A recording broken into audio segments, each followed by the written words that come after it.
Comment déclarer son intéressement et sa participation? Attention à cette subtilité. La campagne de la déclaration des impôts continue pour tous les départements en France. Mais la clôture se rapproche de plus en plus. 23 mai, 30 mai et 6 juin. D'ailleurs, le fisc a déjà rempli préalablement le document, notamment pour certains montants et certains contribuables. Toutefois, ce n'est pas toujours le cas pour l'épargne salariale. Découvrez dans cette vidéo comment déclarer l'intéressement et la participation en faisant bien attention à cette subtilité. Focus. Dans quel cas déclarer son intéressement et sa participation?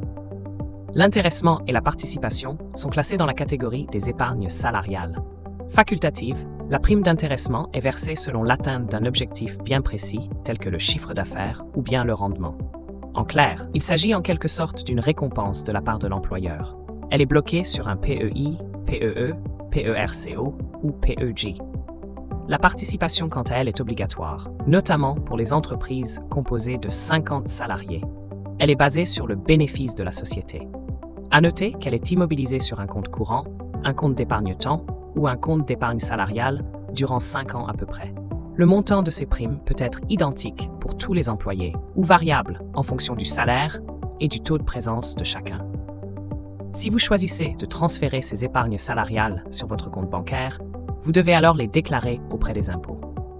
Normalement, elles sont affichées dans la partie case 1AG dans votre déclaration de revenus 2042. Les abondements non imposables.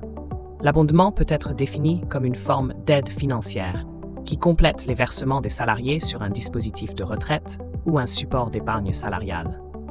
Il les incite à épargner davantage sur le plan d'épargne retraite collectif ou sur le plan d'épargne entreprise. De plus, l'employeur peut y verser un montant dans la limite de 3 fois la somme déposée par l'employé. Il fixe toutes les conditions autour de l'abondement. Ce dernier présente d'ailleurs un excellent atout non négligeable.